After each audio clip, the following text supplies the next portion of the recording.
वाह! आज क्या बात है। आज की चाय तो बहुत अच्छी बनी है। वैसे तो तुम्हारे हाथों में जादू है और तुम्हारे हाथों की चाय की बात ही कुछ अलग है।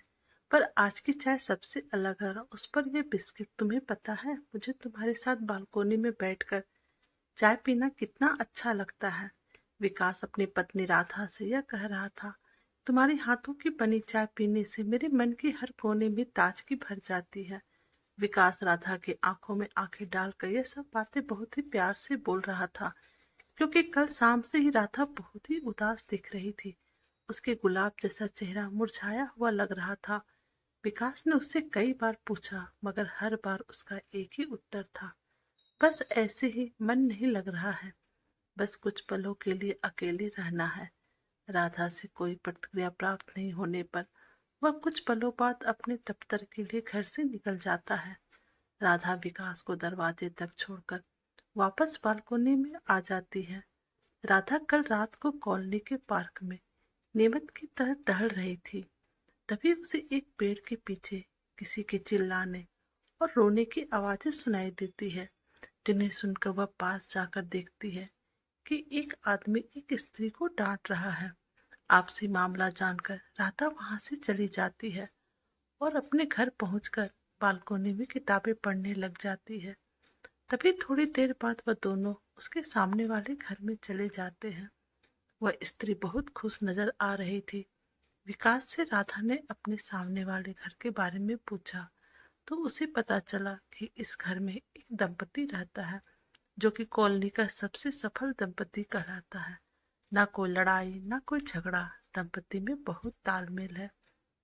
विकास राधा को चिढ़ाते हुए कहता है, उसकी मांग में सिंदूर बहुत भरा रहता है और एक तुम्हारा इतना सा सिंदूर रहता है, वह भी इस अवस्था में।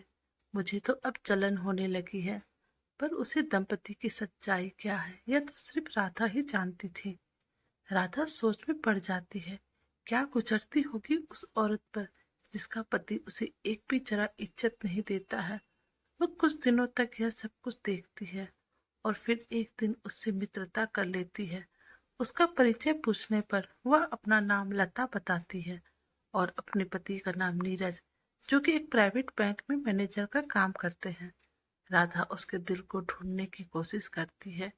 क्या कभी इस दिल में दर्द नहीं उठता? क्या कभी उसका मन विरोध नहीं करता? क्या वह इन सब चीजों से आजाद नहीं होना चाहती? राधा उसे बहुत बार अपने घर पर बुलाती, कभी शाम की चाय तो कभी घर पर पूजा के लिए, कभी बाजार जाने के लिए, मगर वह हर बार टाल देती कि उसके पति तो अच्छा नहीं लगेगा। उन्होंने मना कर दिया है। उनसे पूछकर बताती हूँ। राधा जब भी लता को देखती वह दुखी होने लग जाती और सोचने लग जाती कि वह लता की मदद कैसे करे, क्योंकि नीरज का व्यवहार भले ही कॉलोनी और दुनिया की नजरों में लता के लिए अच्छा हो, मगर वास्तविकता में घर के अंदर लता सिर्फ उसकी गुलाम है। उसको जैसा उसके साथ व्यवहार सही लगता है वह करता है, बिना कुछ सोचे समझे। लता खुद के लिए न स्वयं आवाज उठा रही थी और न ही दूसरों को आवाज उठाने दे रही थी। और नीरज विवाह के पावन रिश्ते का फायदा उठा रहा था। राधा अपनी तुलना लता के साथ में करने लग जाती है। लता भी विवाहित है, मैं भी हूँ। आर्थिक स्थिति हम दोनों की मजबूत है, मगर एक चीज जो लता के पास नहीं है, वह है सम्मान। अपने मन में आ रहे इन सवालों के जवाब अभी राधा ढूंढ ही रही थी कि दरवाजे पर घंटी बजती है। राधा दरवाजा खोलती है। उसे कॉलोनी के चौकीदार श्री निवास जी नमस्ते करते हैं और एक सूचना पत्र देते हैं, जिसको पढ़ के राधा समझ जाती है कि कॉलोनी में नवरात्रि के पावन अवसर पर सिंदूर खेला कार्यक्रम किया जा रहा है। राधा सूचना पत्र में लता के दस्तखत को भी देखती है और एक मौका समझकर अपने दस्तखत भी कर देती है। वह फिर इस पावन अवसर पर लता की सहायता करने के लिए योजना बनाने लग जाती है। मगर तभी उसे कुछ आवाजें आना शुरू हो जाती है, जिसको सुनकर वह बालकोनी में जाकर देखती है तो उसे समझने में देर नहीं लगती है कि यह रोने की आवाज किसी और की नहीं बल्कि लता की है। तभी उसे बालकोनी में नीरज कुछ पेपर्स पर दस्तखत करता हुआ दिखाई देता है।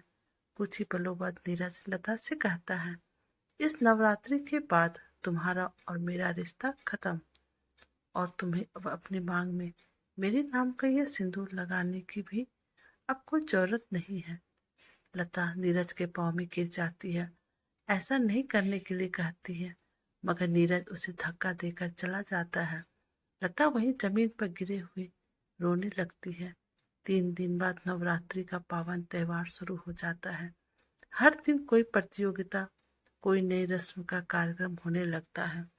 फिर सिंदूर खेला का कार्यक्रम होता है, जिसमें पहले एक नाटक होता है जिसकी पूरी कहानी लता और नीरज के दाम्पत्य जीवन पर केंद्रित होता है। लता और नीरज दोनों यह देखकर डर जाते हैं। तभी राधा मंच पर लता को एक प्यारा भाषण सिंदूर पर देने के लिए बुलाती है। लता कुछ बोल नहीं पाती है। तभी राधा लता के कंधे पर हाथ रखकर कहती है, डरो मत। लता 2 शब्द बोलने के बाद चुपचाप अपनी सीट पर जाकर बैठ जाती है। राधा समझ जाती है, समाज का डर और उसके पति की धमकियों के कारण उसके शब्दों ने अपनी ताकत खो दी है। राधा अपना भाषण देना शुरू कर देती है।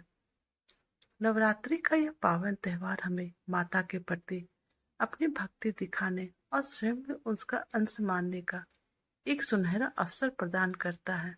यह सिंदूर खेला का कार्यक्रम सिर्फ हमारे सजने का ही नहीं, बल्कि यह याद रखने का भी है कि हमारी मांग की यह सिंदूर रेखा हमारे दाम्पत्य जीवन और आत्मसम्मान की रेखा है। जब हमारे पति इसमें अपनी माता के आशीर्वाद का सिंदूर अपने हाथों से भरते हैं, तो यह समर्पण का प्रतीक होता है, न केवल शारीरिक स्तर पर बल्कि आत्माओं के स्तर पर। हमारा आत्मसम्मान और स्वाभिमान अलग अलग नहीं, बल्कि एक हो जाता है। क्या विवाह एक बंधन होता है? क्या विवाह में सिर्फ नारी को ही त्याग करना होता है? क्या मांग में सिंदूर भरने से नारी मानव नहीं एक वास्तु बन जाती है?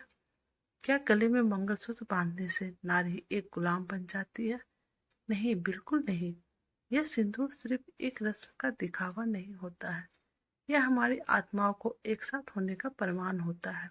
तभी कुछ ऐसा होने लग जाता है जिसका वहां उपस्थित किसी को भी विश्वास नहीं था।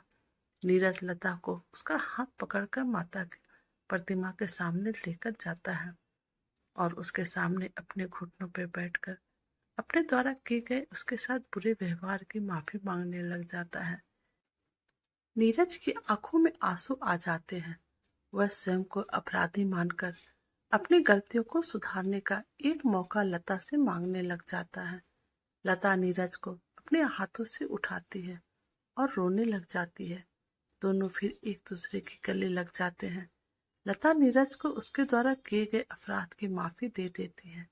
यह सब कुछ वहां उपस्थित कोई भी समझ नहीं पाता है, मगर नीरज, लता और राधा सबको समझ जाते हैं। यह उनकी आंखों की चमक एवं उनके आंसू साफ साफ बता रहे थे। इससे पहले कोई और को समझ पाता, राधा ने दोनों को नीचे आने का इशारा कर दिया।